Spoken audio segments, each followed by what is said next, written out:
નમસ્કાર મિત્રો, અહીં હું તમારી સમક્ષ બે ચાર્ટ રજૂ કરું છું. પહેલા ચાર્ટની અંદર ધોરણ 10 સામાજિક વિજ્ઞાન વિષયમાં પ્રકરણ 11 થી 14માં જે મહત્ત્વના એક વાક્યના સવાલો બોર્ડની પરીક્ષામાં પૂછવા લાયક છે. હજી 2 દિવસ પહેલાં તમને ખ્યાલ હશે કે પેપર સ્ટાઇલ બાબત બોર્ડે ચોખવટ કરી.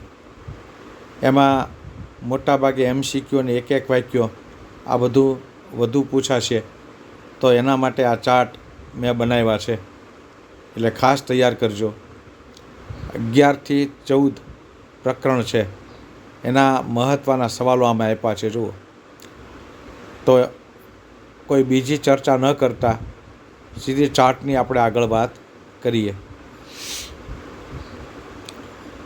ઈસવીસન 1882માં કઈ નહેરનું નિર્માણ કરવામાં આવ્યું હતું? પ્રકરણ નંબર 11 છે, એમાં આ માહિતી આવે છે. તો જવાબમાં આવશે ઉત્તર પ્રદેશની પૂર્વીય યમુના નહેર.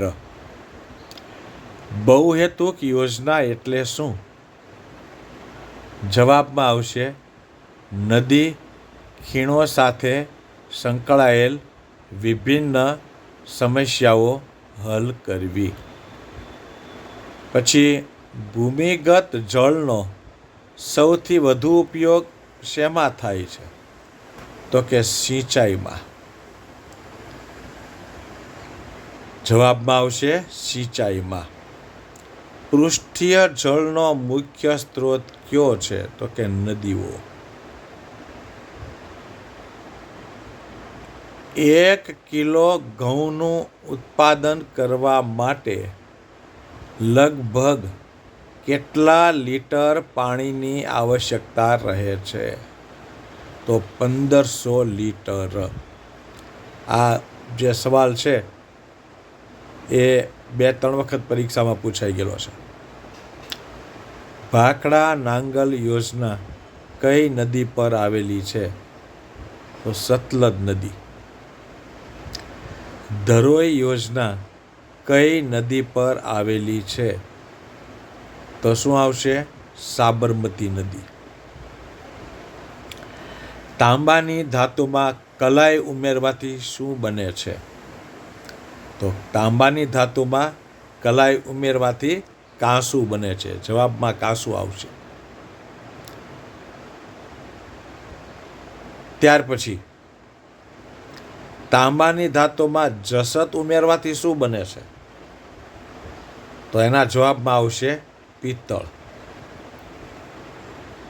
એલ્યુમિનિયમની કાચી ધાતુ કઈ છે? તો એના જવાબમાં આવશે બોક્સાઇટ.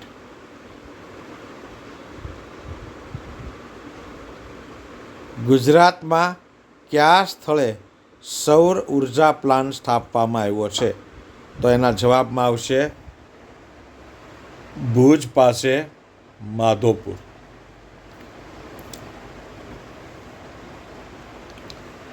ગુજરાતમાં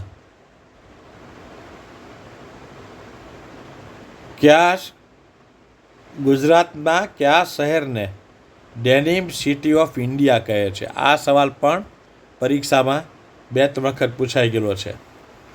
તો અમદાવાદ. અમદાવાદ શહેરને ડેનિમ સિટી ઓફ ઇન્ડિયા કહે છે. ગુજરાતમાં કયા સ્થળે મિની સ્ટીલ પ્લાન્ટ સ્થાપવામાં આવ્યો છે? તો જવાબ આવશે હજીરા. અને ચાર્ટ પૂરો થતાં છેલ્લો સવાલ આપ્યો છે. ભારતમાં સૌથી વધારે રોજગારી પૂરી પાડતો ઉદ્યોગ કયો છે? તો એના જવાબમાં આવશે સુતરાઉ કાપડ. સુતરાઉ કાપડ ઉદ્યોગમાંથી સૌથી વધારે રોજગારી મળે છે એવો આ ઉદ્યોગ છે. બરાબર મિત્રો, ત્યાર પછી અહીંયા જે સવાલો આપ્યા છે એની પણ સાથોસાથ આપણે ચર્ચા કરી લઈએ. શાના પરિણામે લોકોની માથાદીઠ આવકમાં વધારો થાય છે? લોકોની માથાદીઠ આવક વધે છે તો શેના કારણે? તો કે આર્થિક વિકાસના કારણે. વિકાસશીલ દેશોમાં સામાજિક માળખું કેવું હોય છે? વિકાસશીલ દેશો જે હોય, જેનો ધીમી ગતિએ વિકાસ થઈ રહ્યો છે, એવા દેશો, તેનું સામાજિક માળખું કેવું છે? તો કે રૂઢિચુસ્ત છે. બજાર પદ્ધતિમાં આર્થિક નિર્ણયો કોના દ્વારા લેવામાં આવે છે? તો કે બજાર પદ્ધતિમાં આર્થિક નિર્ણયો શેના દ્વારા લેવામાં આવે છે? નફાના આધારે લેવામાં આવે છે. કઈ પદ્ધતિમાં વ્યક્તિનું આર્થિક સ્વાતંત્ર્ય જળવાય છે? તો કઈ પદ્ધતિમાં? બજાર પદ્ધતિમાં. કઈ નીતિને પરિણામે ઇજારાશાહીને વેગ મળ્યો છે? તો એમાં શું આવશે? ખાનગીકરણ.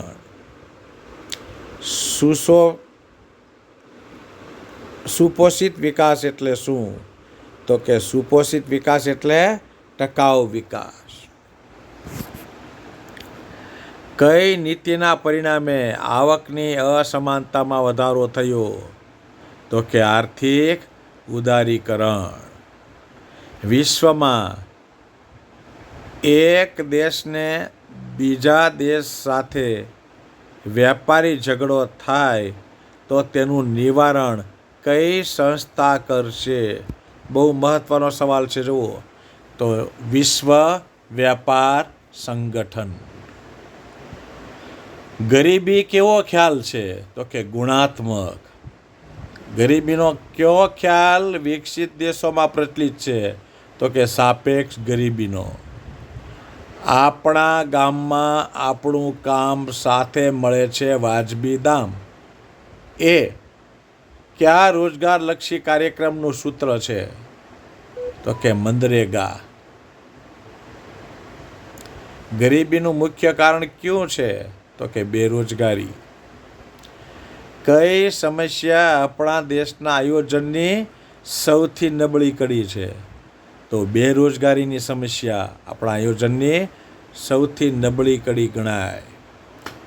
ભારત સરકારે કઈ યોજના હેઠળ ખેડૂતો માટે રાષ્ટ્રીય કૃષિ બજાર ઊભું કર્યું છે? તો એમાં આવશે ઇનામ યોજના. સ્થિરતા સાથે ભાવ વૃદ્ધિ શાના વિકાસ માટે જરૂરી છે? તો કે આર્થિક વિકાસ. શાનો વધારો ચીજ વસ્તુઓ અને સેવાઓની માંગ વધારે છે? તો કે વસ્તી વધારો. વસ્તી વધારો થાય એટલે ચીજ વસ્તુઓ પણ વધુ જોઈએ અને સામે સેવાની માંગ પણ વધે છે.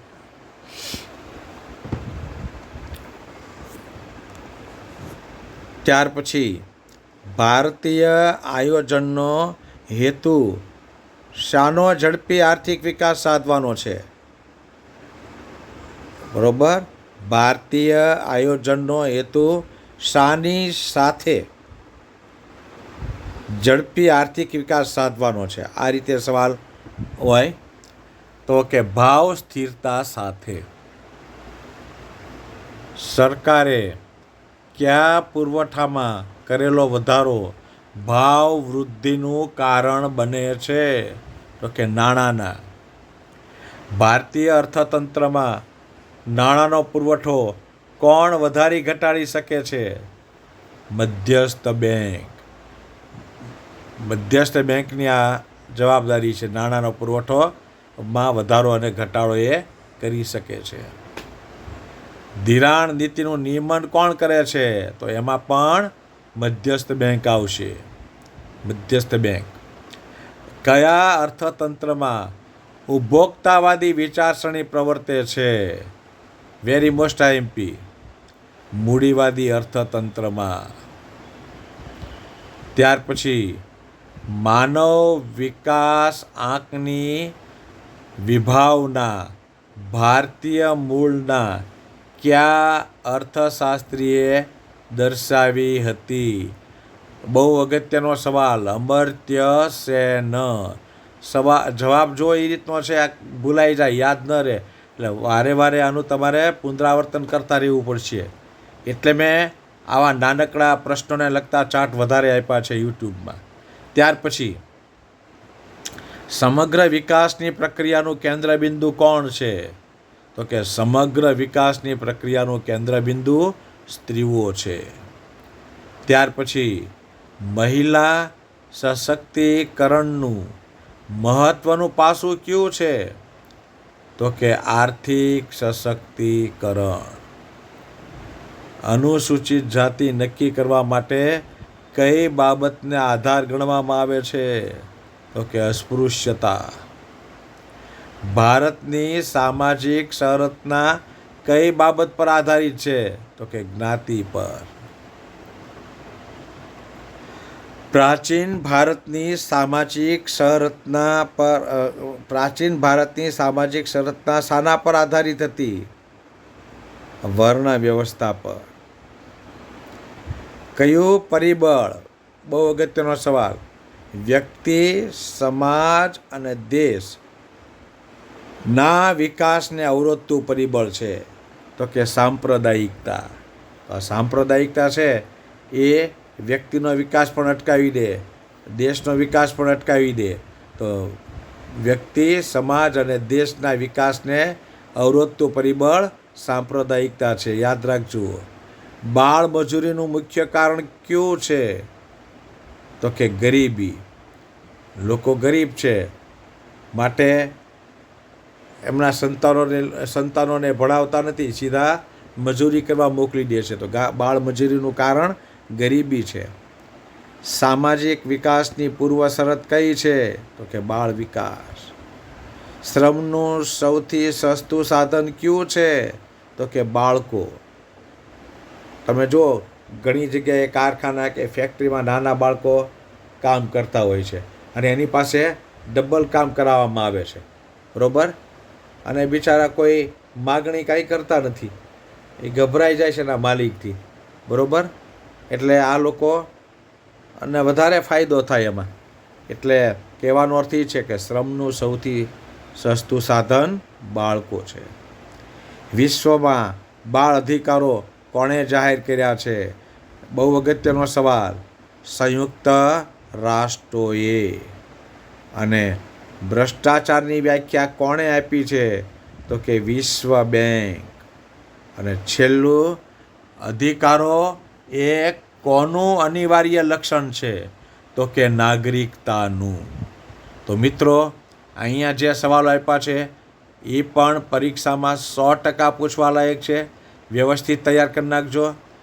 આની પહેલાંનો જે ચાર્ટ છે એમાં પણ જે સવાલો આપ્યા છે જવાબ સહિત, એ પણ પરીક્ષામાં 100% પૂછવા લાયક છે. એ પણ તમે તૈયાર કરી નાખજો. હવે અહીંયા જે છેલ્લો ચાર્ટ છે એમાં આપણે એક ટૂંક નોંધ તરીકેનો સવાલ ખાસ તૈયાર કરવાનો છે.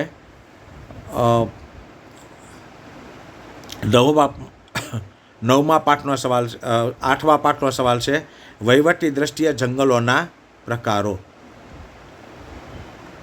તો એમાં અનામત જંગલો, સંરક્ષિત જંગલો અને અવર્ગીકૃત જંગલો, એમ 3 અલગ અલગ પ્રકારો આપ્યા છે, બરાબર? વહીવટી દ્રષ્ટિએ જંગલોના પ્રકારો. તો એમાં 3 પ્રકારો આપવામાં આવ્યા છે.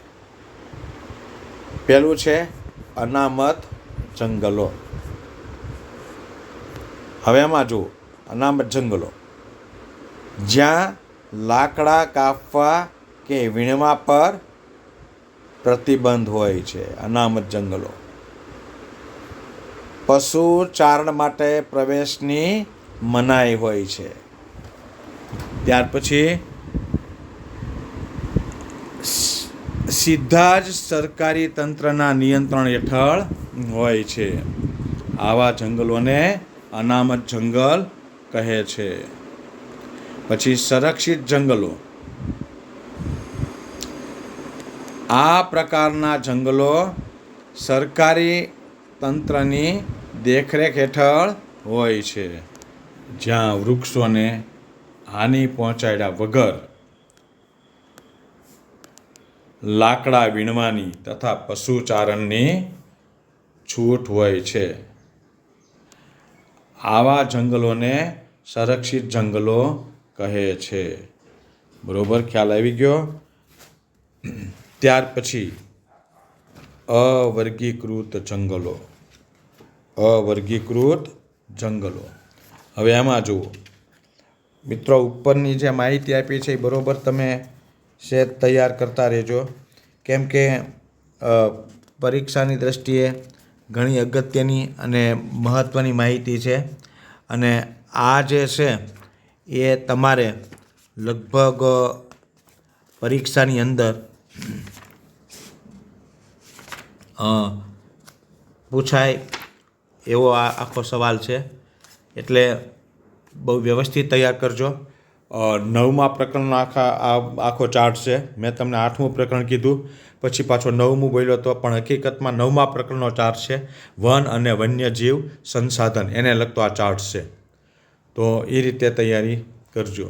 ત્યાર પછી અવર્ગીકૃત જંગલોમાં આગળ જે જંગલોનું કોઈ પણ પ્રકારે વર્ગીકરણ હજુ થયું નથી, જ્યાં લાકડા કાપવા, પશુચારણ કરવા પર કોઈ પ્રતિબંધ નથી, આવા જંગલોને અવર્ગીકૃત કે બિનવર્ગીકૃત જંગલો કહે છે. તો મિત્રો, અહીંયા 3 અલગ અલગ ચાર્ટ તમને બતાવ્યા. આ છેલ્લો ચાર્ટ હતો, આ એની પહેલાંનો ચાર્ટ હતો, એમાં માત્ર સવાલો હતા જવાબ સહિત. આ એની પહેલાંનો ચાર્ટ હતો, આમાં પણ માત્ર સવાલો હતા. તો આ ત્રણેય ચાર્ટનો બરોબર અભ્યાસ કરશો, જેથી કરીને પરીક્ષામાં ઘણી બધી માહિતી તમને આમાંથી મળી રહેશે. ધન્યવાદ. એની સાથે આપણે આ માહિતી અહીંયા પૂર્ણ કરીએ છીએ.